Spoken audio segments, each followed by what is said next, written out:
Principles of ഇക്കണോമിക്സിൻ്റെ third മൊഡ്യൂളിൽ നിന്ന് ചോദിക്കാൻ സാധ്യതയുള്ള ചില ക്വസ്റ്റ്യൻസും ആൻസേഴ്സും ആണ് ഈ വീഡിയോയിൽ ഡിസ്കസ് ചെയ്യാൻ പോകുന്നത്. ആദ്യം നമുക്ക് 3 മാർക്സിൻ്റെ ക്വസ്റ്റ്യൻസ് നോക്കാം. First one, purposeful behaviour. ഇക്കണോമിക്സിൽ വരുന്ന ഇമ്പോർട്ടൻ്റ് ആയിട്ടുള്ള ഒരു അസംഷനാണ് റാഷണാലിറ്റി അല്ലെങ്കിൽ റാഷണൽ ബിഹേവിയർ. അപ്പോൾ റാഷണൽ ബിഹേവിയർ തന്നെയാണ് നമ്മൾ ഈ പേർപ്പസ്ഫുൾ ബിഹേവിയർ എന്നും പറയുന്നത്. Economics assumes that human behavior reflects rational self-interest or purposeful behavior. Purposeful behavior means that people make decisions with some desired outcome in mind. ഒരു particular action എടുക്കുമ്പോൾ നമ്മൾ desire ചെയ്യുന്ന ഒരു ഔട്ട്കം അതിൽ നിന്നുണ്ടാകും എന്ന ഒരു ഉറപ്പിലാണ് അവർ ഡിസിഷൻസ് എടുക്കുന്നത്. As people weigh cost and benefits their economic decisions become purposeful or rational. ഒരു ഡിസിഷൻ എടുക്കുമ്പോൾ അതുമായിട്ട് റിലേറ്റഡ് ആയിട്ടുള്ള കോസ്റ്റും ബെനിഫിറ്റും ഒക്കെ കമ്പയർ ചെയ്തിട്ടാണ് അവരൊരു ഡിസിഷൻ എടുക്കുക. അതുകൊണ്ടാണ് ഡിസിഷൻസ് പേർപ്പസ്ഫുൾ അല്ലെങ്കിൽ റാഷണൽ ആണെന്ന് പറയുന്നത്.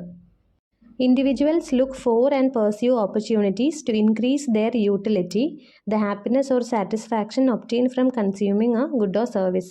ദേ allocate their time, energy and money to maximise their satisfaction. ഓരോ ഇൻഡിവിജ്വൽസും അവരുടെ ടൈമും എനർജിയും മണിയും എല്ലാം സ്പെൻഡ് ചെയ്യുന്നത് അവരുടെ സാറ്റിസ്ഫാക്ഷൻ മാക്സിമൈസ് ചെയ്യുന്ന രീതിയിലാണ്. ഇനി ഒരു എക്സാമ്പിൾ പറഞ്ഞിട്ടുണ്ട്. Consumers are purposeful in deciding what goods and services to buy. ഒരു കൺസ്യൂമറിനെ സംബന്ധിച്ച് അദ്ദേഹത്തിൻ്റെ യൂട്ടിലിറ്റി മാക്സിമൈസ് ചെയ്യുന്ന ഗുഡ്സ് ആൻഡ് സർവീസസ് ആണ് അയാൾ കൺസ്യൂം ചെയ്യുന്നത്.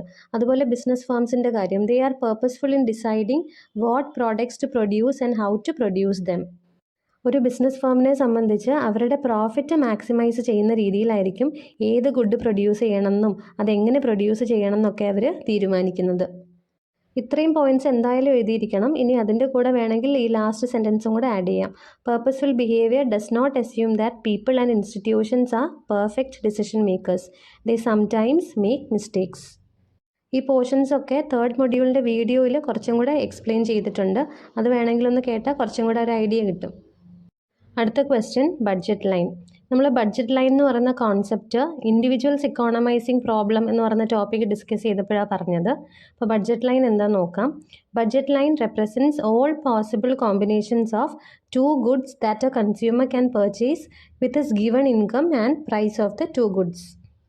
പ്രൊഡക്ഷൻ പോസിബിലിറ്റി കർവ് പഠിച്ചപ്പോൾ നമ്മൾ പറഞ്ഞു ഒരു ഇക്കോണമിക്ക് പ്രൊഡ്യൂസ് ചെയ്യാൻ പറ്റുന്ന 2 കമ്മോഡിറ്റീസിൻ്റെ പല കോമ്പിനേഷൻസ് ആണ് PPCയിൽ കാണിക്കുന്നത്. അതുപോലെ ബഡ്ജറ്റ് ലൈനിലും നമ്മളൊരു കൺസ്യൂമറിന് പർച്ചേസ് ചെയ്യാൻ പറ്റുന്ന 2 ഗുഡ്സിൻ്റെ കോമ്പിനേഷൻസ് ആണ് കാണിക്കുന്നത്. പ്രൊഡക്ഷൻ പോസിബിലിറ്റി കർവ് പഠിച്ചപ്പോൾ അതിൽ 2 അസംഷൻസ് പറഞ്ഞു. ഒന്ന്, ഇക്കോണമിയുടെ റിസോഴ്സസ് ഗിവൺ ആണ്, അതുപോലെ ടെക്നോളജിയും ഗിവൺ ആണ്. നമ്മൾ അത് പറഞ്ഞതുപോലെ ഇവിടെ ബഡ്ജറ്റ് ലൈനിൻ്റെ കേസിലും 2 മെയിൻ അസംഷൻസ് ഉണ്ട്. ഒന്ന്, കൺസ്യൂമറിൻ്റെ ഇൻകം ഗിവൺ ആണ്, അതുപോലെ prices of the 2 goods are also given. അപ്പോൾ ഇങ്ങനെയുള്ള കോൺസെപ്റ്റുകൾ പഠിക്കുമ്പോൾ എപ്പോഴും റിലേറ്റ് ചെയ്ത് പഠിക്കാൻ വേണ്ടിയിട്ട് നോക്കണം. അപ്പോൾ ഒരിക്കലും മറന്നു പോകത്തില്ല. Budget line serves as a graphical tool to illustrate the various choices available to consumers within their budget constraints. Budget constraint എന്ന് പറഞ്ഞാൽ എന്താ? അവരുടെ ഇൻകത്തിൻ്റെ പരിധിയാണ്, ഒരു ലിമിറ്റാണ്. ഈ ലിമിറ്റഡ് ഇൻകത്തിൽ അല്ലെങ്കിൽ ബഡ്ജറ്റ് കൺസ്ട്രെയിൻറ്റിൽ നിന്നുകൊണ്ടുള്ള ഒരു കൺസ്യൂമറിൻ്റെ പല ചോയ്സുകളാണ് നമ്മൾ ബഡ്ജറ്റ് ലൈൻ വഴി കാണിക്കുന്നത്. Main features of budget line. ഒന്നാമത്തേത് 2 goods.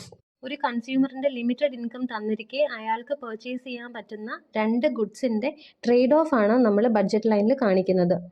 Production possibility കർവിലും trade off ആണ് കാണിക്കുന്നത്. എന്തിൻ്റെ ട്രേഡ് ഓഫ് ആണ്? Trade off between 2 commodities that the economy can produce.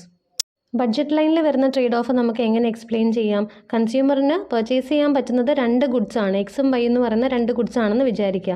അപ്പോൾ എക്സിൻ്റെ കൺസംഷൻ കൂട്ടണം എന്നുണ്ടെങ്കിൽ he should forgo the consumption of y. വൈയുടെ കൺസംഷൻ കുറച്ചേ മതിയാവും. അതുപോലെ വൈയുടെ കൺസംഷൻ കൂട്ടണം എന്നുണ്ടെങ്കിൽ എക്സിൻ്റെ കൺസംഷൻ അവിടെ കുറയ്ക്കണം. കാരണം എന്താണ് ഇങ്ങനെ ഒരു ട്രേഡ് ഓഫ് വരാനുള്ള റീസൺ എന്താണ്? Because he has limited income. അയാളുടെ ഇൻകം ലിമിറ്റഡ് ആണ്. അടുത്ത ഫീച്ചർ, ഇൻകം കൺസ്ട്രെയിൻറ്റ്. ഒരു ബഡ്ജറ്റ് ലൈനിൻ്റെ പൊസിഷനും അതിൻ്റെ സ്ലോപ്പും ഒക്കെ ഡിറ്റർമിൻ ചെയ്യുന്നത് ഒരു കൺസ്യൂമറിൻ്റെ ഇൻകം ആണ്. അടുത്ത feature, the slope of the budget line reflects the relative prices of the 2 goods. ഒരു ബഡ്ജറ്റ് ലൈനിൻ്റെ സ്ലോപ്പ് കാണിക്കുന്നത് 2 ഗുഡ്സുകൾ തമ്മിലുള്ള റിലേറ്റീവ് പ്രൈസസ് ആണ്. അതായത് 2 ഗുഡ്സിൻ്റെയും, ഇവിടെ എക്സും വൈയും ഉണ്ടെന്ന് നമ്മൾ പറഞ്ഞു, എക്സിൻ്റെയും വൈയുടെയും പ്രൈസുകൾ തമ്മിലുള്ള റേഷ്യോ ആണ് റിലേറ്റീവ് പ്രൈസ്. അപ്പോൾ ഈ റിലേറ്റീവ് പ്രൈസാണ് ബഡ്ജറ്റ് ലൈനിൻ്റെ സ്ലോപ്പ് എന്ന് പറയുന്നത്. മാത്തമാറ്റിക്കലി ഈ സ്ലോപ്പിനെ നമുക്ക് ഇങ്ങനെ എഴുതാം, m is equal to minus p y divided by p x. ഇവിടെ പി വൈ എന്ന് പറയുന്നത് ഗുഡ് വൈയുടെ പ്രൈസാണ്, അതുപോലെ പി എക്സ് എന്ന് പറയുന്നത് ഗുഡ് എക്സിൻ്റെ പ്രൈസാണ്. ഗുഡ് വൈയുടെയും ഗുഡ് എക്സിൻ്റെയും പ്രൈസുകൾ തമ്മിലുള്ള റേഷ്യോ, അതായത് minus p y by p x ആണ് ബഡ്ജറ്റ് ലൈൻ്റെ സ്ലോപ്പ്. ബഡ്ജറ്റ് ലൈൻ്റെ സ്ലോപ്പ് എന്ന് പറയുമ്പം എപ്പോഴും നെഗറ്റീവ് ആയിട്ടാണ് വരുന്നത്, കാരണം അത് ഡൗൺവേർഡ് സ്ലോപ്പിംഗ് ആയിട്ടുള്ള ഒരു കർവാണ്. എന്തുകൊണ്ടാണ് അത് ഡൗൺവേർഡ് സ്ലോപ്പിംഗ് ആവുന്നത്? നമ്മളിവിടെ ഒരു ഗുഡിൻ്റെ കൺസംഷൻ കൂട്ടാൻ വേണ്ടിയിട്ട് മറ്റേ ഗുഡിൻ്റെ കൺസംഷൻ കുറച്ചേ പറ്റുള്ളൂ. അപ്പോൾ ഒന്ന് കൂടുമ്പോൾ ഒന്ന് കുറയുകയാണ്. അതുകൊണ്ടാണ് ഇവിടെ ഡൗൺവേർഡ് സ്ലോപ്പിംഗ് ആയിട്ടുള്ള ഒരു ലൈനായിട്ട് ബഡ്ജറ്റ് ലൈൻ വരുന്നത്. ഇനി പി പി സി ആയിട്ട് റിലേറ്റ് ചെയ്തൊരു കാര്യം പറയാം. പി പി സിയുടെ സ്ലോപ്പ് എന്തായിരുന്നു? ഓപ്പർച്യൂണിറ്റി കോസ്റ്റ് ആണല്ലേ. ബഡ്ജറ്റ് ലൈൻ്റെ സ്ലോപ്പും കാണിക്കുന്നത് ഓപ്പർച്യൂണിറ്റി കോസ്റ്റ് തന്നെയാണ്. എന്തുകൊണ്ടാണ് അങ്ങനെ വരുന്നത്? കാരണം ഇവിടെ കൺസ്യൂമർ ഒരു ഗുഡിൻ്റെ കൺസംഷൻ കൂട്ടാൻ വേണ്ടിയിട്ട് വേറൊരു ഗുഡ് സാക്രിഫൈസ് ചെയ്യുകയാണ്. That is it reflects the opportunity cost of choosing one good over the other and is determined by the relative price of the two goods. ആ ഓപ്പർച്യൂണിറ്റി കോസ്റ്റിനെ ഡിറ്റർമിൻ ചെയ്യുന്നത് ഈ രണ്ട് ഗുഡ്സിൻ്റെയും പ്രൈസ് തമ്മിലുള്ള റേഷ്യോ ആണ്, അല്ലെങ്കിൽ റിലേറ്റീവ് പ്രൈസ് ആണ്. Next feature, changes in prices can result in shifts or rotations of the budget line. അതായത് കമോഡിറ്റീസിൻ്റെ പ്രൈസ് ചേഞ്ച് ചെയ്ത് കഴിഞ്ഞാൽ ബഡ്ജറ്റ് ലൈൻ ഷിഫ്റ്റ് ചെയ്യാനുള്ള സാധ്യതയുണ്ട്. ലാസ്റ്റ് പോയിന്റ്, ബഡ്ജറ്റ് ലൈനിലുള്ള പോയിന്റ്സ് കാണിക്കുന്നത് ഒരു കൺസ്യൂമറിൻ്റെ ഫീസിബിൾ കോമ്പിനേഷൻസ് ആണ്.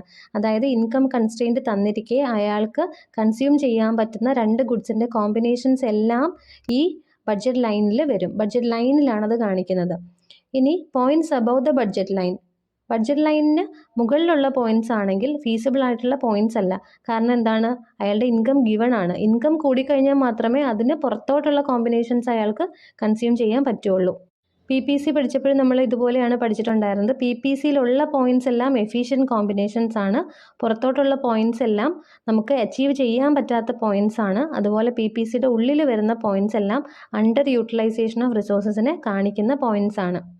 ഇവിടെ സൈഡിലൊരു ബഡ്ജറ്റ് ലൈൻ കാണിച്ചിട്ടുണ്ട്. ഇതിൻ്റെ എക്സ് ആക്സിസിൽ കാണിച്ചേക്കുന്നത് ഗുഡ് എക്സും വൈ ആക്സിസിൽ ഗുഡ് വൈയും ആണ്.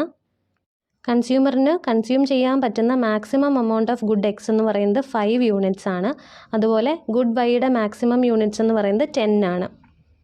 ഈ രണ്ട് മാക്സിമം പോയിൻറ്റ്സും കൂടെ ജോയിൻ ചെയ്തിട്ടാണ് നമ്മൾ ബഡ്ജറ്റ് ലൈൻ വരച്ചേക്കുന്നത്. ഇത് ഡൗൺവേർഡ് സ്ലോപ്പിംഗ് ആയിട്ടുള്ള ലൈനാണ്.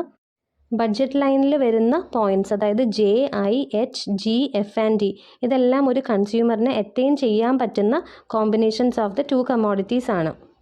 ഇനി ബഡ്ജറ്റ് ലൈൻ്റെ പുറത്ത് വന്നേക്കുന്ന പോയിന്റ് സി അൺഅറ്റൈനബിൾ ആയിട്ടുള്ള കോമ്പിനേഷനാണ് ബിക്കോസ് ഓഫ് ഇൻകം കൺസ്ട്രെയിൻറ്റ്. ഇനി ഒരു ഇൻഡിവിജ്വലിന് അവൈലബിൾ ആയിട്ടുള്ള മുഴുവൻ ഇൻകവും അയാൾ സ്പെൻഡ് ചെയ്തില്ല എന്നുണ്ടെങ്കിൽ അയാൾ ചൂസ് ചെയ്യുന്ന കോമ്പിനേഷൻ ബഡ്ജറ്റ് ലൈൻ്റെ ഉള്ളിലാണ് വരുന്നത്. ഇത് കാണിക്കുന്നത് പോയിന്റ് ഡി ആണ്. Next question, economic resources. Economic resources are the inputs used to produce goods and services. They are also known as factors of production. There are mainly 4 factors of production: land, labor, capital and entrepreneurial ability. Module 3ൻ്റെ വീഡിയോയിൽ ഇതെല്ലാം detailed ആയിട്ട് explain ചെയ്യുന്നുണ്ട്. അതുകൊണ്ട് just വായിച്ചു പോവാം. Land includes all natural resources used in the production process. Example, forest, mineral and oil deposits, water resources, etc. Second one, labor. Labor consists of the physical and mental talents of individuals used in producing goods and services. Third one, capital. Capital includes all manufactured aids used in producing goods and services. The term capital as used by economists refer not to money but to tools, machinery and other productive equipments. Next is entrepreneurial ability. The entrepreneur takes the initiative in combining the resources of land, labor and capital to produce a good or service. The entrepreneur makes the strategic business decisions, works as an innovator and commercializes new products, new production techniques or even new forms of business organization. He is a risk bearer who has no guarantee of profit. The reward for the entrepreneur's time, efforts and abilities may be profits or losses. Because land, labor, capital and entrepreneurial ability are combined to produce goods and services, they are called the factors of production or simply the inputs. Next question, production possibility curve. It is a graphical model that represents all the different combinations of two goods that can be produced by an economy given the available resources and technology. It captures scarcity of resources and opportunity cost.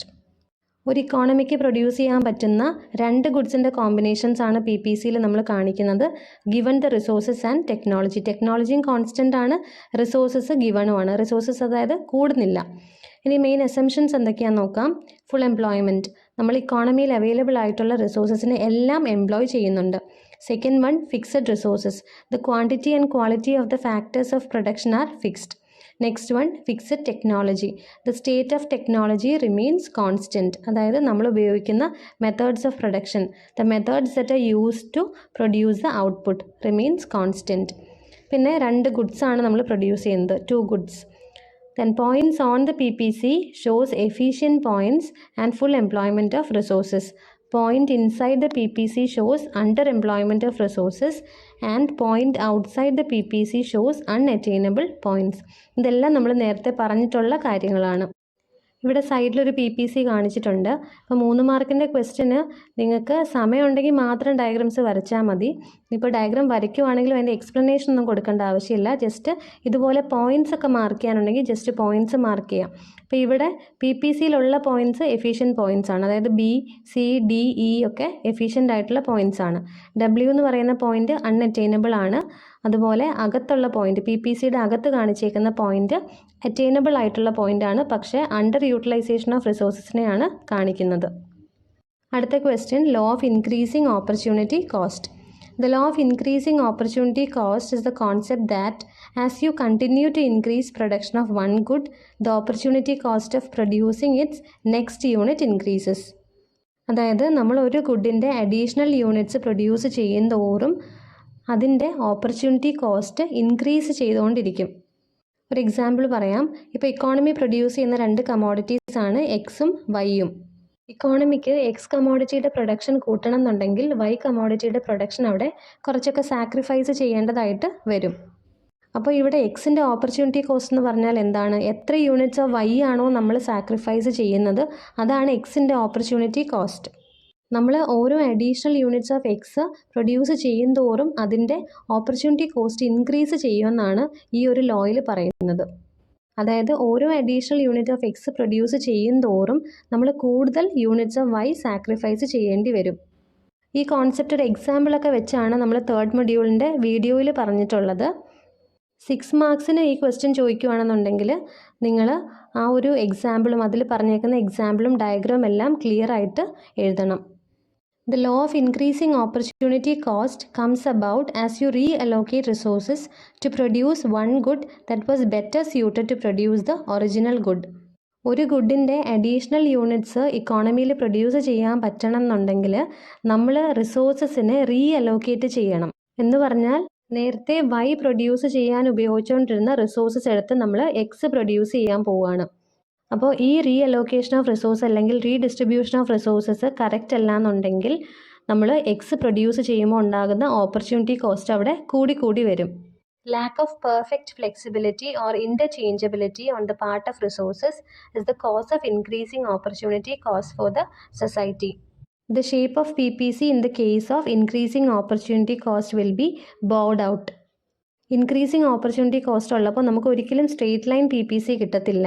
അപ്പോൾ opportunity cost constant ആണെങ്കിലാണ് P P സിയുടെ shape straight ലൈനായിട്ട് വരുന്നത്. അപ്പോൾ ഇവിടെ ഈ കേസിൽ അതായത് law of increasing opportunity cost ആണ് ഓപ്പറേറ്റ് ചെയ്യുന്നതെങ്കിൽ നമ്മുടെ P P C bowed out ആയിരിക്കും, ഈ ഒരു ഫിഗറിൽ കാണിച്ചേക്കുന്നത് പോലെ. ഇനി 6 മാർക്സിന് ചോദിക്കാൻ സാധ്യതയുള്ള ചില ക്വസ്റ്റ്യൻസ് ആണ്. ഒന്ന്, എക്സ്പ്ലെയിൻ പി പി സി, അതായത് production possibility curve within the context of A 2 good producing economy. 2 goods produce ചെയ്യുന്ന ഒരു ഇക്കോണമിയുടെ കോണ്ടെക്സ്റ്റിൽ പി പി സി എക്സ്പ്ലെയിൻ ചെയ്യുക. അപ്പോൾ ഇതിലാദ്യം പി പി സി എന്താണെന്നുള്ളതിൻ്റെ ഡെഫിനിഷൻ പറയുക, പിന്നെ അതിൻ്റെ മെയിൻ അസംഷൻസ് പറയണം, പിന്നെ ഏതെങ്കിലും എക്സാമ്പിൾ ഉപയോഗിച്ച് ട്രേഡ് ഓഫ് എന്താണെന്നും ഓപ്പർച്യൂണിറ്റി കോസ്റ്റ് എന്താണെന്നും ഒക്കെ എക്സ്പ്ലെയിൻ ചെയ്യാം. അടുത്ത question, explain P P C. Using P P C explain the concept of trade off and opportunity cost using suitable examples. Third മൊഡ്യൂളിൻ്റെ വീഡിയോയിൽ എക്സാമ്പിൾ സഹിതം ഇതെല്ലാം പറയുന്നുണ്ട്. PPCയുടെ ഒരുപാട് കാര്യങ്ങൾ ആ വീഡിയോയിൽ പറയുന്നുണ്ട്. അപ്പോൾ കോൺസെപ്റ്റ് ക്ലിയർ ആണെങ്കിൽ ക്വസ്റ്റ്യൻ എങ്ങനെ ചോദിച്ചാലും നിങ്ങൾ നന്നായിട്ട് മനസ്സിലാക്കിയിരുന്നാൽ എങ്ങനെ ചോദിച്ചാലും നിങ്ങൾക്ക് എഴുതാൻ പറ്റും. അടുത്ത question, how do the society find its optimal combination of output?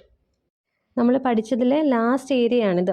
Explain using the concept of marginal analysis. Marginal അനാലിസിസിൻ്റെ കോൺസെപ്റ്റ് യൂസ് ചെയ്തിട്ട് ഇത് എക്സ്പ്ലെയിൻ ചെയ്യുക. അതായത് മാർജിനൽ കോസ്റ്റും ബെനിഫിറ്റും യൂസ് ചെയ്തിട്ട്.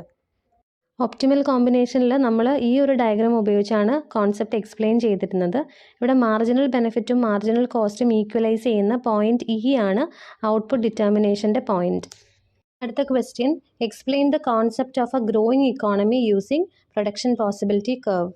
ഗ്രോയിങ് ഇക്കോണമി പഠിച്ചപ്പോൾ നമ്മൾ PPCയുടെ ഷിഫ്റ്റിനെ പറ്റിയാണ് പറഞ്ഞിരുന്നത്.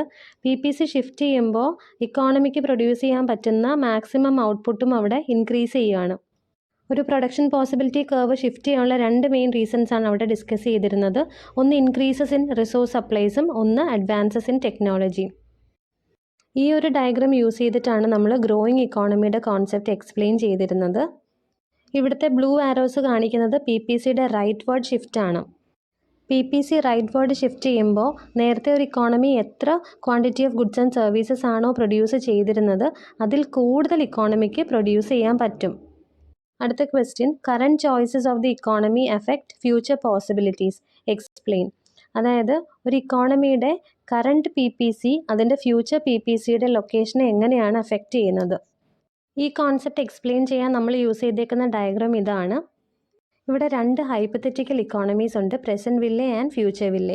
ഇതിൽ പ്രസൻറ്റ് വില്ലേ എന്ന് പറയുന്ന ഇക്കോണമി പ്രസൻ്റ്ലി കൂടുതലും പ്രൊഡ്യൂസ് ചെയ്യുന്നത് കൺസ്യൂമർ ഗുഡ്സ് ആണ് ദാൻ ദ ക്യാപിറ്റൽ ഗുഡ്സ്. പക്ഷേ ഫ്യൂച്ചർ വില്ലേ എന്ന് പറയുന്ന ഇക്കോണമി ഇമ്പോർട്ടൻസ് കൊടുക്കുന്നത് ക്യാപിറ്റൽ ഗുഡ്സിനാണ് than the consumer goods. Consumer goods എന്ന് പറഞ്ഞാൽ നമ്മൾ ഇമ്മീഡിയറ്റ് കൺസംഷന് വേണ്ടി യൂസ് ചെയ്യുന്ന ഗുഡ്സ് ആണ്. പക്ഷേ ക്യാപിറ്റൽ ഗുഡ്സ് എന്ന് പറഞ്ഞാൽ ഗുഡ്സ് ആൻഡ് സർവീസസ് പ്രൊഡ്യൂസ് ചെയ്യാൻ വേണ്ടി നമ്മൾ ഉപയോഗിക്കുന്ന ഗുഡ്സ് ആണ്. അപ്പോൾ ഒരു ഇക്കോണമിയുടെ ഗ്രോത്തിനെ സംബന്ധിച്ച് എപ്പോഴും നല്ലത് ക്യാപിറ്റൽ ഗുഡ്സ് പ്രൊഡ്യൂസ് ചെയ്യുന്നതാണ്. ഇവിടെ 2 ഇക്കോണമീസിൻ്റെയും പ്രൊഡക്ഷൻ പോസിബിലിറ്റി കേഴ്സ് റൈറ്റിലേക്ക് ഷിഫ്റ്റ് ചെയ്തതായിട്ട് കാണിച്ചിട്ടുണ്ട്. 2 ഇക്കോണമീസിൻ്റെയും PPC കമ്പയർ ചെയ്യുമ്പോൾ നമുക്ക് മനസ്സിലാവും ഏത് ഇക്കോണമി ആണോ പ്രസൻ്റ്ലി കൂടുതൽ ക്യാപിറ്റൽ ഗുഡ്സ് പ്രൊഡ്യൂസ് ചെയ്തത് അതിൻ്റെ PPC ആണ് കൂടുതൽ റൈറ്റിലേക്ക് ഷിഫ്റ്റ് ചെയ്യുന്നത്. നമ്മുടെ എക്സാമ്പിളിൽ ഫ്യൂച്ചർ വില്ലേ എന്ന് പറയുന്ന ഇക്കോണമിയാണ് കറൻ്റ്ലി കൂടുതൽ ക്യാപിറ്റൽ ഗുഡ്സ് പ്രൊഡ്യൂസ് ചെയ്തത്. അതുകൊണ്ട് തന്നെ അതിൻ്റെ PPC കർവാണ് കൂടുതൽ റൈറ്റിലേക്ക് ഷിഫ്റ്റ് ചെയ്യപ്പെട്ടിട്ടുള്ളത്. നമ്മളിവിടെ ഡിസ്കസ് ചെയ്ത 6 മാർക്സിൻ്റെ ക്വസ്റ്റ്യൻസ് തന്നെ ചിലപ്പോൾ essay ആയിട്ടും ചിലപ്പോൾ 3 മാർക്സിനും ഒക്കെ ചോദിക്കാൻ സാധ്യതയുണ്ട്. വരാൻ സാധ്യതയുള്ള ക്വസ്റ്റ്യൻസ് ആണ് പറഞ്ഞേക്കുന്നത്. അപ്പോൾ നിങ്ങൾ എന്താ ചെയ്യേണ്ടതെന്ന് വെച്ചാൽ ഓരോ ക്വസ്റ്റ്യൻ പഠിക്കുമ്പോഴും അതിൻ്റെ മാക്സിമം പോയിൻറ്റ്സ് കളക്ട് ചെയ്ത് പഠിക്കണം. അപ്പോൾ അത് 3 മാർക്കിന് ചോദിച്ചാലും നിങ്ങൾക്ക് എഴുതാൻ പറ്റും, ഇനിയിപ്പോൾ essay ആയിട്ട് ചോദിച്ചാലും എഴുതാൻ പറ്റും. ഇനി ഈ മൊഡ്യൂളിൽ നിന്ന് ചോദിക്കാൻ ഏറ്റവും കൂടുതൽ ചാൻസ് ഉള്ള ഒരു essay ക്വസ്റ്റ്യൻ ആണിത്. What is economising problem? Explain with suitable diagrams the economising problem of individuals and society. ഇങ്ങനെ ഒരു ക്വസ്റ്റ്യൻ essay ആയിട്ട് ചോദിച്ചാൽ എഴുതാൻ പറ്റുന്ന രീതിയിലാണ് ഇതിൻ്റെ വീഡിയോ പ്രിപ്പയർ ചെയ്തിട്ടുള്ളത്. അപ്പോൾ നിങ്ങൾ അതൊന്ന് കണ്ടു നോക്കുക.